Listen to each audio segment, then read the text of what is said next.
Hello everyone, welcome, नमस्कारम, सुस्वागतम, आदाब, सत श्री अकाल सभी को। सभी का बहुत बहुत स्वागत है इस शानदार से सेशन में और बहुत ही मैंडेटरी सेशन।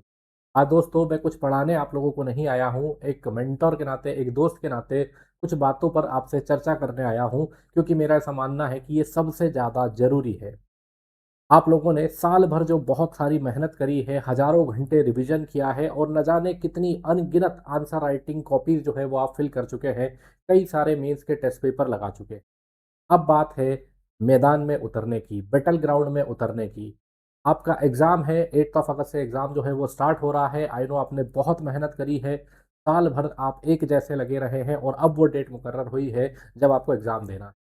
आप ऑलरेडी सब कुछ प्रिपेयर्ड होंगे, लेकिन एक टीचर के नाते, एक मेंटर के नाते मैं चाहता हूँ आपसे कुछ बातें करना जो आप एग्ज़ाम में ध्यान रखें और वो गलतियाँ ना करें। क्योंकि होता ये है कि एसी रूम में बैठकर या कहीं पर और बैठकर चीज़ें सब आसान लगती हैं, लेकिन असली जो टेस्ट होता है वो होता है एग्ज़ाम हॉल में, जहाँ आप जाएँगे। वहाँ पर आपको नर्वसनेस भी फ़ील होगी, वहाँ पर आपको प्रेशर भी फ़ील होगा।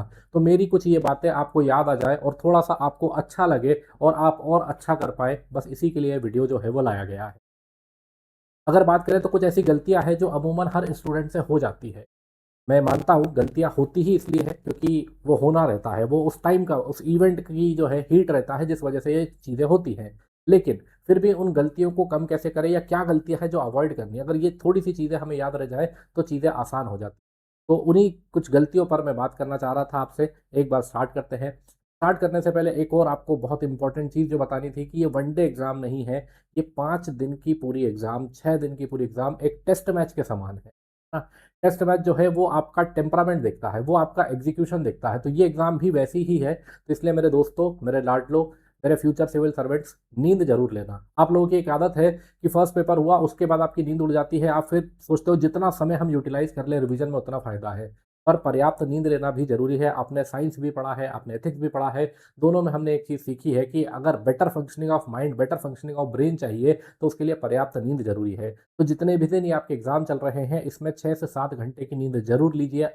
बहुत ज़्यादा आवश्यक है, तभी आप अच्छा परफ़ॉर्म और ज़्यादा अच्छे से परफ़ॉर्म कर पाएँगे, ये कहूँगा। बाकी आप लोग समझदार हैं, इतने टाइम से मेहनत कर रहे हैं, प्रैक्टिस कर रहे हैं, आप चीज़ें जानते हैं। कुछ ऐसी चीज़ें हैं जो मैं आपको बताना चाह रहा था, ताकि एग्ज़ाम में मेरी आवाज़ आपको सुनाई दे जाए और वो चीज़ों पर आप फ़ोकस करें और अपनी जो तैयारी, प्रिपरेशन है, उसमें आप और अच्छा एक्सेल कर पाएँ या आपका रिज़ल्ट जो है और अच्छा आ पाए। तो इसमें सबसे पहले दोस्तों मैं बात करना चाहूँगा कि ये जो 2 मार्कर के क्वेश्चन आपको दिखाई देंगे, ये 2 मार्कर के क्वेश्चन को आप भावनाओं में मत बह जाना। इसमें कीवर्ड्स का विशेष तौर पर ध्यान रखना कि आप कीवर्ड्स का विशेष तौर पर ध्यान रखें। दूसरी चीज़, इसमें एक चीज़ और याद रखिएगा, 2 मार्कर क्वेश्चन एमपीपीएससी का ऐसा रिकॉर्ड रहा है कि वो कुछ ना कुछ ऐसे क्वेश्चन पूछती है आउट ऑफ द बॉक्स जो किसी को भी नहीं बनते हैं। तो उसमें अपना टाइम वेस्ट मत करना, आप सीधे आगे बढ़ जाना। वैसे आप इसी चीज़ की कोशिश कर रहे होंगे, मैं मानता हूँ, क्योंकि आपने इतने टेस्ट पेपर लगा चुके हैं। लेकिन एग्ज़ाम हॉल का प्रेशर अलग होता है और नॉर्मल प्रेशर अलग होता है। तो अगर आपको कोई ऐसा क्वेश्चन मिलता है जिसमें आपको कुछ भी समझ नहीं आ रहा है, उस टाइम पर आगे बढ़ जाना, बाद में उस क्वेश्चन को देखेंगे वापस पलट के आके कि क्या कुछ किया जा सकता है या नहीं किया जा सकता है। सेकंडली जो आपको ध्यान रखना है वो 7 मार्कर के क्वेश्चन में विशेष तौर पर ध्यान रखिएगा कि 7 मार्कर क्वेश्चन में पूछा क्या गया है, डिमांड जो है क्वेश्चन की वो क्या करी गई है। और ये डिमांड जो है वो आपको कैसे दिखाई देती है, जैसे फॉर एग्जांपल क्वेश्चन में एनालाइज करने का पूछा है, क्रिटिकली एनालाइज करने का पूछा है, डिस्कस करने का पूछा है, क्या पूछा गया है, उस तरीके से आप विशेष तौर पर ध्यान रखना कि आप, क्योंकि हर क्वेश्चन का आंसर बदल जाता है जो उसमें पूछा गया है उसके हिसाब से, कि एनालाइज में फ्रेमिंग अलग होती है, क्रिटिकली एनालाइज में फ्रेमिंग अलग होती है। आपने तैयारी भी बहुत कर रखी है, लेकिन एग्जाम हॉल में उतना प्रेशर के चक्कर में हम समझ नहीं पाए। तो इन चीज़ों का विशेष तौर पर ध्यान रखना, हो सके तो उसे पॉइंट कर देना कि हाँ, ये चीज़ जो है इसमें मुझे क्या लिखना है, क्रिटिकली एनालाइज लिखना है। तो बार बार आपका ध्यान उस तरफ आकर्षित होगा और आप वही आंसर को फ्रेम करोगे। थर्ड चीज़ जो है जिसका विशेष तौर पर ध्यान रखना है कि आप कटिंग ना करें एग्जाम में, है ना। बार बार अब होगा कभी कभी तो, लेकिन उसको ना ऐसे ऐसे ऐसे ऐसे मत काटना। उसको सिंपल बस एक बार में काट देना इस टाइप से, इसके अलावा इसमें कुछ भी मत करना। तो अवॉइड करिएगा, नो कटिंग, है ना। अगर हो भी रही है तो उसे सिंपल उस वे में काट देना, ताकि एग्जामिनर को कुछ गलत जो है वो ना लगे। फिर चौथी चीज़ जो मेरे हिसाब से बहुत ज़्यादा इंपॉर्टेंट है, वैसे तो आप लोग फोकस कर रहे होंगे इस चीज़ पर फिर भी होगा, क्योंकि एग्ज़ाम का प्रेशर अलग होता है। ये चीज़ आपने महसूस करी है, मैंने महसूस करी, हर स्टूडेंट ने महसूस करी हुई है। एग्जाम में जब लिखते हैं तो स्टार्टिंग शुरुआत में तो बहुत अच्छी आती है, लेकिन एंड तक आते आते राइटिंग बहुत ज़्यादा बिगड़ जाती है। सीधी सी बात है, हाथ दुखने लग जाता है। एग्जाम का प्रेशर रहता है कि आंसर भी कंप्लीट करना है। बट जब जब आपको याद आए कि राइटिंग थोड़ी सी बिगड़ रही है, तो उस पर थोड़ा सा ध्यान देना कि इसे सुधारना है हमें, और फिर से वापस से सही करने की कोशिश आप करिएगा। जितना कर सके उतनी कोशिश करिएगा। तो हैंड राइटिंग कोशिश करिएगा कि आपकी हैंड राइटिंग कंसिस्टेंट रहे, जितनी आप कोशिश कर सको। मैं जहाँ जब जब याद आ जाए तो एक बार थोड़ा सा स्लो डाउन हो गए और उसको सही करने की कोशिश करिए। फिर हैंड राइटिंग कंसिस्टेंट के बाद में फिफ्थ जो है, स्पेसिंग का बहुत ज़्यादा ध्यान रखिएगा कि स्पेसिंग आपको किस तरीके से यूज़ करनी है। चाहे मैं वर्ड स्पेसिंग की बात करूँ, चाहे मैं लाइन स्पेसिंग की बात करूँ, इसका उपयोग बहुत सही तरीके से करना है आपको। वैसे तो आपने टेस्ट सीरीज में इसका उपयोग बहुत अच्छे से कर लिया होगा, लेकिन ये चीज़ को एग्जाम में भी याद रखना कि आपकी कॉपी ऐसी नहीं होनी चाहिए कि इतनी ज़्यादा भरी भरी लगे कि वो पढ़ते ही ना बने। ना ही ऐसा होना चाहिए कि आपने लिखा और नीचे की कुछ लाइन जो है वो खाली छूट गई है। वो जो लाइन्स आपको दी हुई है वो पूरी की पूरी भरा जाए। उसके लिए क्या करना, वर्ड के बीच में या तो गैप बढ़ा देना, या लाइन्स छोड़ के थोड़ा-सा लिखने की कोशिश करना, ताकि अगर आपको कोई आंसर नहीं भी आता तो उसमें इतना आप लिख दो कि वो थोड़ा भरा-भरा लगे। तो इसका विशेष विशेष तौर से ध्यान रखना। फिर 6th नंबर की अगर मैं बात करूँ, तो ऐसे आपको बाउंसर वाले क्वेश्चन हमेशा मिलेंगे ही मिलेंगे। 10 से 15% क्वेश्चन जो रहते हैं वो ऐसे बाउंसर क्वेश्चन आते ही आते हैं जो नहीं बनेंगे आपसे। तो उसमें दिल छोटा करने की या डीमोटिवेट होने की कोई ज़रूरत नहीं है। क्यों नहीं है? क्योंकि आप सबसे बड़ी चीज़ ये मानिए कि मतलब हैट्स ऑफ है, सैल्यूट है आपकी मेहनत को, जो आपने इतने लोगों को पछाड़ कर प्रीलिम्स क्वालीफाई किया है और आप मेंस में पहुंचे हैं। मतलब आपके घरवाले, आपके दोस्त, आपके परिचित, आपके शिक्षकगण, हम सब आपकी बहुत कदर करते हैं, बहुत वैल्यू करते हैं। हमारे अकॉर्डिंग आप बहुत नॉलेजेबल हैं, आपने बहुत मेहनत करी है, हमने देखा है हमारी आंखों से कि हाँ, आप सही में सीरियसली मेहनत कर रहे थे। तो अगर क्वेश्चन आपको कोई टफ लग रहा है, कोई बाउंसर क्वेश्चन आया हुआ है, इसका मतलब है कि वो दूसरों को भी बाउंसर ही लग रहा होगा। इसीलिए उसमें चिंता करने की ज़रूरत नहीं है, क्योंकि अधिकतर ऐसा होता है, मेरे साथ भी हो चुका है कि वो जो बाउंसर क्वेश्चन है उसमें अटके तो आगे के क्वेश्चंस में उसका रिफ्लेक्ट होने लग जाता है कि हमारे आंसर सही नहीं आ रहे या अच्छे से नहीं आ रहे, क्योंकि हमारा कॉन्फिडेंस गिर जाता है। तो ये मेक श्योर करिएगा, अगर आपको ऐसा कोई क्वेश्चन मिलता भी है तो या तो उसे उस टाइम के लिए छोड़ दीजिए, बाद में आकर वापस से एक बार आंसर में लिख लीजिएगा, या फिर उसको अगर आप लिख भी रहे हैं तो कीवर्ड्स का यूज़ करके लिख दीजिएगा, बट आगे के आंसर्स पर उसका इम्पैक्ट नहीं आना चाहिए। फिर इसके बाद में 7th चीज़ जो अगर बात करें, तो आपको कोई भी आंसर को खाली छोड़ के नहीं आना है, ब्लैंक छोड़ के नहीं आना है। आपको अगर कोई भी क्वेश्चन मिलता है तो उसमें आप क्या कर सकते हैं, उसमें कुछ कीवर्ड्स का इस्तेमाल कर सकते हैं और उसमें कुछ ना कुछ आंसर उसकी फ्रेमिंग कर सकते हैं, बट टू द पॉइंट रहना चाहिए।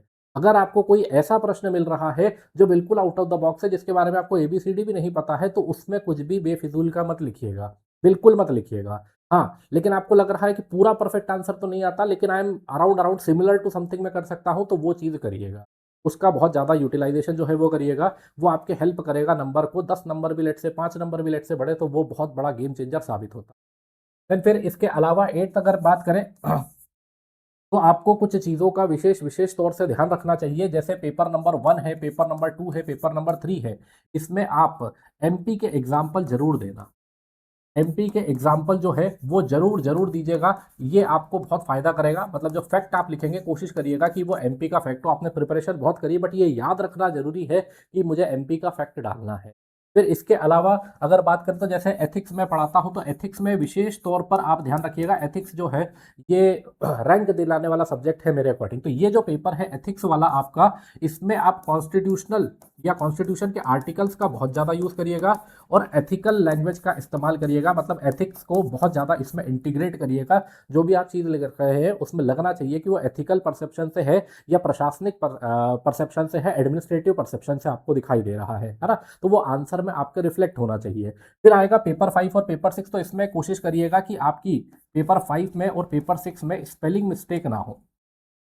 पेपर 5 और 6 में आपकी स्पेलिंग मिस्टेक ना हो, बस इसमें। बाकी सारे पेपर में स्पेलिंग मिस्टेक से, ग्रामेटिकल दिक्कत से कोई दिक्कत नहीं है, लेकिन इन दोनों में पेपर 5 और पेपर 6 में कोशिश करिएगा कि आपकी बिल्कुल भी स्पेलिंग मिस्टेक जो है वो ना हो।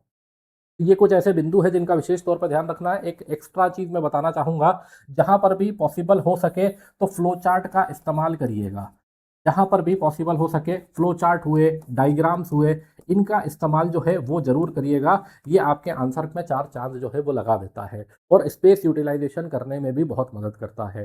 तो विशेष तौर पर इन सारी चीज़ों का ध्यान रखिएगा। इसमें से ऐसी कोई चीज़ नहीं है जो आप नहीं जानते होंगे। बस मेरा मेन मोटिव ही इस चीज़ का ये था कि जब आप एग्ज़ाम हॉल में बैठे तो मेरी कुछ आवाज़ें आपको याद आ जाए, मेरा कुछ चेहरा याद आ जाए और आप अगर कोई गलती करने वाले हो तो मैं आपको उससे रोक लूँ। इसीलिए मैंने ये वीडियो जो है वो बनाने का फ़ैसला किया था। आपने बहुत मेहनत करी हुई है, हम सब आपके साथ में हैं और हम आपको सिविल सर्वेंट बनता हुआ देखना चाहते हैं। हम आपके चेहरे पर वो चमक देखना चाहते हैं, आपके पेरेंट्स के चेहरे पर वो चमक देखना चाहते हैं। तो एमपीपीएससी स्टडी आईक्यू की टीम की तरफ से मैं आपको अग्रिम शुभकामनाएँ देता हूँ सिविल सर्वेंट बनने के लिए और मैं दुआ करूँगा, प्रार्थना करूँगा कि आप सिविल सर्वेंट बनें। बस अपना कॉन्फिडेंस बनाए रखिएगा, आपने जो मेहनत करी है बस उसे ही साकार करने का दिन आया है, कुछ ऐसी अलग चीज़ नहीं है जिसका बहुत ज़्यादा आप टेंशन लें, प्रेशर लें। और ऑलरेडी आप प्रीलिम्स क्वालीफाई कर चुके हैं, मतलब आपने वो कॉन्फिडेंस लेवल अचीव कर लिया है कि प्रेशर से आप डगमगाते नहीं हैं। बस अपनी कंसिस्टेंसी को मेंटेन करके रखिएगा क्योंकि सारे पेपर्स का वेटेज है ना? ऐसा एक भी पेपर नहीं है जिसको मैं आप कम नंबर लेके आए हैं या उसमें अगर आप पास भी नहीं हुए हैं तो आपको जॉब मिल जाएगी। तो अपने को सारे पेपर को कैटर करना है। तो इसीलिए कभी हो सकता है इन केस ऐसा भगवान ना करे हो, लेकिन कभी आपका पेपर थोड़ा बहुत बिगड़ता भी है तो उसके बाद के पेपर हमें नहीं बिगाड़ने हैं, हमारा मोटिवेशन हाई रखना है।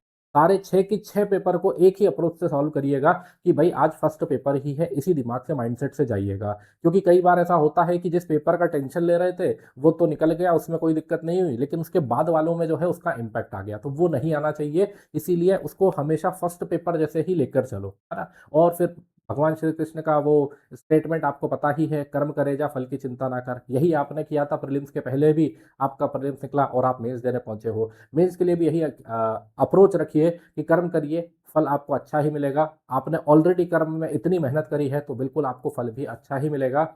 इसी नोट के साथ all the very best to you. जल्दी से सिलेक्शन पाइए और अपने घर वालों को गौरवान्वित करिए, हमें गौरवान्वित करिए और अपने आप को गौरवान्वित करिए। तो इसी नोट के साथ में जय हिंद, जय भारत सभी को। जय श्री कृष्णा, जय श्री राम।